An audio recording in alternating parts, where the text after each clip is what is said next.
MG listeners, masih bersama saya Abdi Azwar Sahi di Inspiring Round. Never get tired of inspiring. Seperti janji saya di segmen sebelumnya nih listeners, kita akan berkenalan dengan seorang dubber dan juga voice over talent yang suaranya biasa Anda dengarkan di sini nih. Pelanggan yang terhormat, saat ini Anda menuju halte tujuan akhir rute Grogol 2 Harmoni. Halte Harmoni. Sebelum meninggalkan bis, periksalah kembali barang-barang bawaan Anda dan berhati-hatilah saat melangkah turun. Terima kasih telah menggunakan layanan Transjakarta. Dear our customers, we are now approaching last bus station in this corridor, Harmoni. Bus station. Please check your belongings and step carefully. Thank you for using Transjakarta and have a nice day. Ya listeners, itu dia tadi suara ya, salah satu contoh suara dari narasumber kita yang inspiratif, yang kali ini adalah pengisi suara di bus Transjakarta. Nah, kita sapa dulu, sudah terhubung bersama kami ada Mbak Yuyi Lestari. Halo, assalamualaikum, selamat pagi Mbak Yuyi, apa kabar? Waalaikumsalam warahmatullahi wabarakatuh. Kabar baik Mas Abdi. Alhamdulillah, dari suaranya ini semangat sekali, semangat pagi ya Mbak Yuyi ya. Masya Allah, semangat selalu dong ya. Amin. Oke Mbak, ternyata yang pemilik suara yang tadi yang biasa kita dengarkan di bus Transjakarta yang sering saya gunakan ini adalah suaranya Mbak Yuyi. Nah mungkin Mbak Yuyi tepatnya profesi pengisi suara seperti yang Mbak Yuyi geluti ini seperti apa sih Mbak, dan apa bedanya dubber dan voice over talent? Mungkin bisa dijelasin ini sama listeners. Oke, profesi yang saya jalanin ini adalah voice over talent ya. Voice over talent trennya seperti itu istilahnya.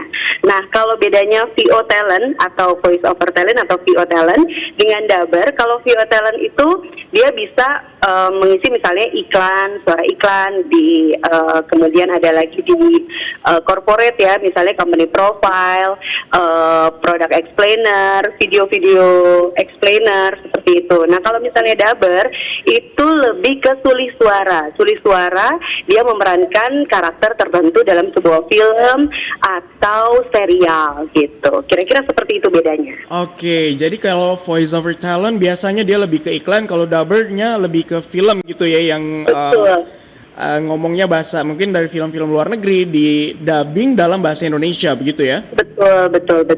Oke, nah sejak kapan nih Mbak Yuyi menjadi penyulih suara? Sudah sekitar 10 tahun yang lalu. Jadi waktu itu saya di TV swasta suka jadi VO talentnya untuk program-program. Kemudian karena saya pingin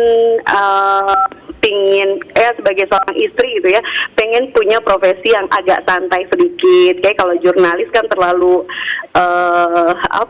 kemana-mana keluar kota segala macam. Akhirnya saya mencoba untuk menekuni profesi ini gitu. Oke, jadi sebelumnya sempat kerja di salah satu stasiun TV. Kalau nggak salah nih Mbak Yuyi juga sempat menjadi jurnalis juga ya.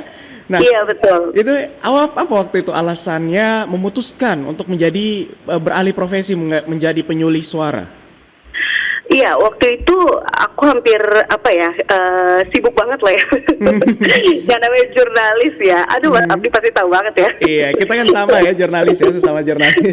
Betul.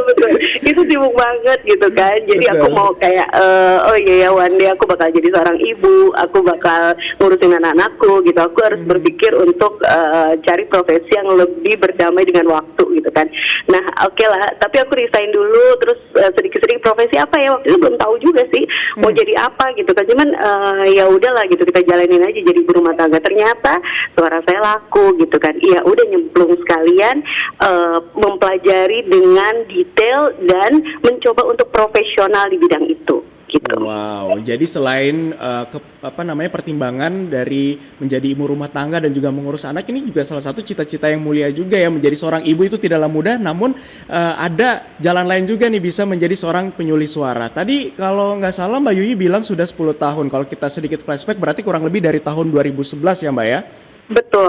Oke, nah di tahun itu bagaimana Mbak Yuyi melihat profesi ini bisa menjanjikan? Artinya ada peluang. Waktu itu 2011 mungkin apakah sudah banyak profesi ini atau bagaimana Mbak Yuyi melihat ini ada prospek ke depannya bagus nih gitu? Aku nggak melihat itu ada prospek bagus atau enggak waktu itu. Aku menjalani dengan bahagia, aku menjalani dengan sebaik mungkin, deliver semuanya dengan sebaik mungkin.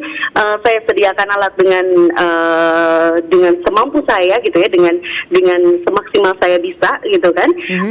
Seiring dengan berjalannya waktu, ternyata hasilnya ternyata Allah kasih banyak klien gitu kan.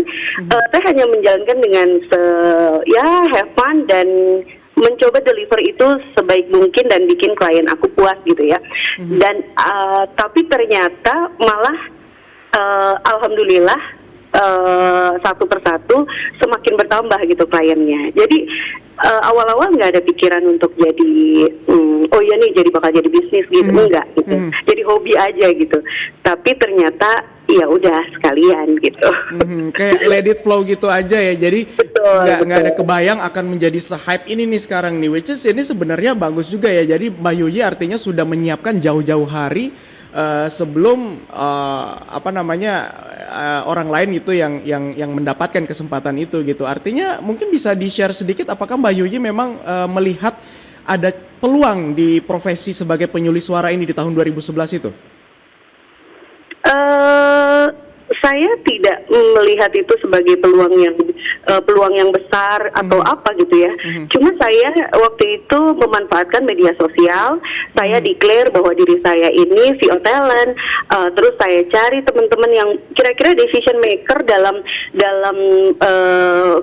jasa VO talent ini siapa nih gitu. PH, terus agency, kemudian ada lagi studio rekaman ya kan. Mereka decision maker yang akan memilih siapa nih talentnya, siapa VO talent yang akan digunakan gitu kan. Nah dari situ saya mencoba untuk memusatkan media sosial saya kepada teman-teman dari PH agency biar mereka tahu oh ya ini ada VO talent namanya Yuyi Lestari gitu kan. Saya coba hai gitu kan. Jualan lah ya gitu kan. Ternyata itu saya lakukan itu mungkin 6 bulan atau 1 tahun pertama saya lakukan everyday saya lakukan gitu kan. Waktu itu kan belum banyak job ya, jadi ya udah kerjaannya cari nama orang yang ada hubungannya dengan agensi, iklan, semua saya kumpulin, saya collect di medsos saya itu. Kemudian saya declare atau saya kasih timeline saya kasih semua sampel suara saya gitu, branding lah, personal branding bahwa aku adalah VO talent gitu kan, kayak gitu, dan juga kenalan mungkin kayak gitu, agak-agak alay dikit sih ya. Wah gitu ya di message, cuma ya udahlah gitu, nggak apa-apa, mereka juga welcome kok gitu. Oke, jadi untuk mengenalkan diri dengan source yang ada ya, dan melalui networking yang udah dikenal sebelumnya. Nah ngomong-ngomong soal pekerjaan pertama Mbak Yuyi pada saat itu menjadi penyulis suara, apa nih yang waktu itu dilakukan? Project apa? Project saya lupa kalau project yang dibayar ya. Tapi yang saya ingat waktu itu saya jadi VO talent untuk sebuah program di televisi itu. Salah satu boleh sebut nama programnya ya, Kejamnya Dunia waktu itu. Itu saya jadi VO-nya di situ. Waktu itu dibayarnya kupon makan gitu kan, berapa ribu gitu. Tapi ya saya enjoy banget ngerjainnya gitu kan. Terus kemudian ya dari situ tertarik lah sama, kayaknya menarik nih gitu loh. Dunia ini menarik untuk saya tekunin gitu. Oke, jadi berawal dari kupon makan sekarang menjadi pundi-pundi dan ladang emas ya? Masya Allah, alhamdulillah. Alhamdulillah, amin ya.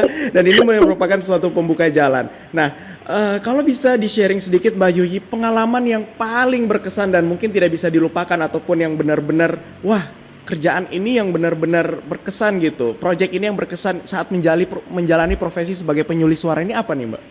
Oke, kalau semua project berkesan. Karena ketika saya melihat suara saya diputar gitu ya, manfaat buat orang lain gitu kan, untuk explain something gitu kan, untuk deliver something. Tapi kalau dibilang yang paling berkesan karena setiap hari orang pakai, setiap hari orang dengar suara saya tanpa saya ngomong gitu kan. Itu ya bus Transjakarta gitu ya.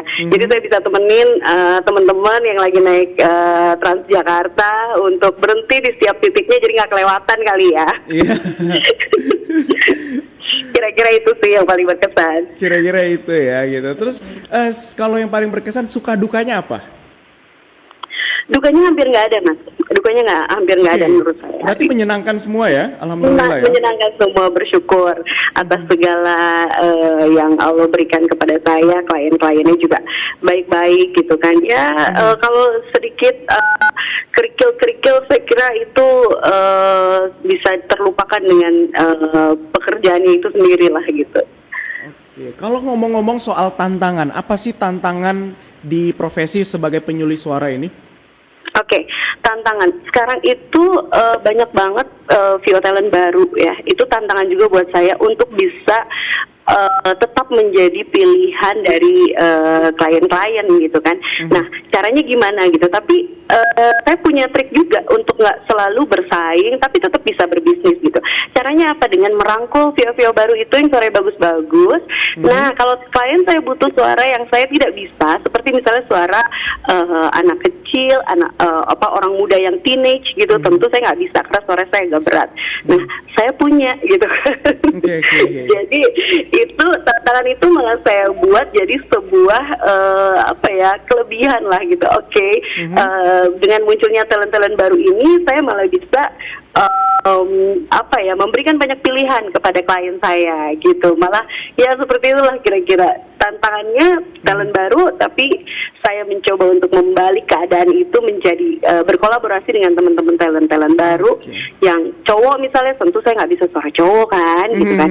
Nah, jadi kalau saya bilang sama klien saya juga punya suara cowok, saya juga punya suara native, saya juga punya suara native Jepang, Inggris, semua saya punya, dan klien-klien saya bisa pakai itu melalui jasa saya. Seperti itu, Mas. Artinya melihat kelahiran dari para talent-talent baru bukan dilihat sebagai saingan, malah dirangkul gitu ya, untuk sama-sama membuat kekuatan yang baru gitu. Jadi kalau ada yang butuh A, B, C, D, Mbak Yuyi udah lengkap gitu ya, udah whole package ya, udah punya source-nya gitu. Nah, ini menarik nih. Jadi mungkin buat teman-teman MG listeners yang mungkin juga punya bakat voice over talent atau yang ingin jadi dubber, boleh nih mungkin dikontak ya Mbak Yuyi.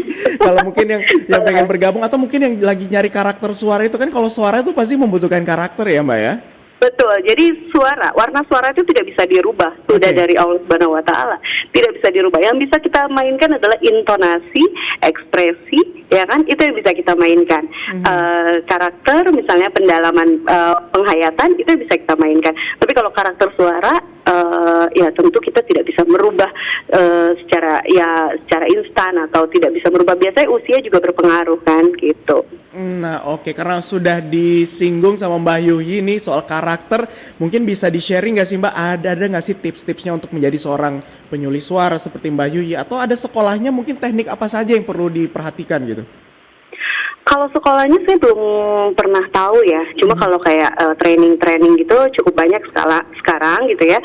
Nah, kalau tipsnya mungkin yang pertama, jadilah profesional. Karena kalau misalnya kita setengah-setengah gitu ya, misalnya klien butuh cepet, tapi karena kita hanya nyambi, misalnya kita aslinya adalah ngantor gitu kan. Nah, itu susah kan pasti gitu. Pasti itu berbeda dengan yang full VO talent, ya kan? Jadi profesional, jadilah full time VO talent.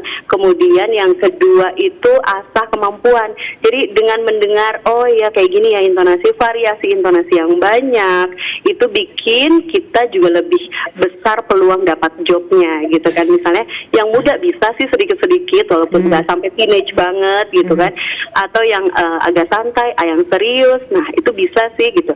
Nah kalau kita bisa berbagai macam, itu lebih besar peluangnya untuk mendapatkan jobnya. Terus jangan lupa juga untuk networking. Cari terus networking, kira-kira siapa sih yang akan menggunakan jasa VO Talent ini, PHK, ya itu dibikin peta seperti itu, dan mulailah untuk menyebarkan sampel. Tapi tunggu sampelnya bagus dulu. Kalau sampel jelek nggak boleh disebar, karena nanti ya jelek gitu kan, buang-buang waktu gitu. Tunggu sampel bagus, teknik bagus, baru disebar sampelnya. Kira-kira seperti itu, Mas Abdi. Wow, nah ini salah satu yang juga menjadi hal yang sangat penting adalah dari penyuluh suara adalah produknya kan suara nih. Nah, mungkin boleh dikasih tips sedikit terakhir nih Mbak Yuyi, gimana caranya menjaga suara ini? Apakah ada makanan yang nggak boleh dimakan seperti makanan berminyak, yang dingin atau gimana gitu? Oke, kalau untuk menjaga makanan, gorengan ya di Indonesia pasti banyak gorengan ya, kita lauk aja tempe goreng, aduh enak banget. Dan itu yang paling enak ya? Iya betul.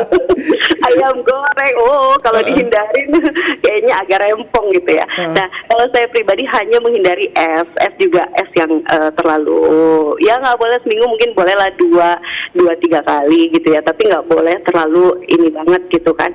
Nah, tapi yang terpenting adalah jangan biarkan tenggorokan itu terlalu lama sakit. Jadi misalnya ada agak-agak parau, langsung cari obatnya gitu. Biasanya kalau belum terlalu parah, dia akan lebih cepat sembuhnya. Tapi kalau dibiarin, nah itu yang bakal bikin makin drop gitu ya. Jadi gitu pesannya jangan kalau udah sakit jangan dilama-lamakan ya. Kalau udah ada sakit di tenggorokan itu langsung segera diobat ya. Betul. Kira-kira mungkin itu. Pesannya juga sama sih buat saya. Jangan terlalu lama sakit hati. Kalau habis putus dari mantan harus cepat move on ya, harus cepat diobati ya. Baik, Mbak Yuyi, terakhir mungkin ada pesan-pesan apa yang Mbak Yuyi bisa sampaikan untuk teman-teman MG listeners yang mungkin ingin mengikuti jejak sebagai penyuluh suara seperti Mbak Yuyi? Oke, kalau pengen menjadi pengisi suara, pertama banyak-banyak mendengarkan video yang ada pengisi suaranya, karena itu akan lebih mudah kita belajar. Kemudian yang kedua adalah pastinya berlatih, direkam. Berlatihnya harus direkam karena supaya bisa dievaluasi, kemudian beli alatnya. Kalau misalnya kita pakai alat seadanya, kita compete sama yang nggak punya, yang punya alat dengan segala macam, nah itu agak rempong untuk win the project gitu. Kira-kira seperti itu, dan be profesional. Jadilah full time VO Talent. Wow, jadilah full time VO Talent ya. Jadi jangan setengah-setengah, jadi to the fullest ya, harus benar-benar full version. Oke. Mungkin bisa dicatat tipsnya ya bagi teman-teman MG listeners. Terima kasih Mbak Yuyi Lestari sudah bergabung bersama kami di Inspiring Round pagi ini. Selamat kembali beraktivitas Mbak, sehat selalu. Iya, makasih Mas Abdi. Assalamualaikum warahmatullahi wabarakatuh. Waalaikumsalam warahmatullahi wabarakatuh.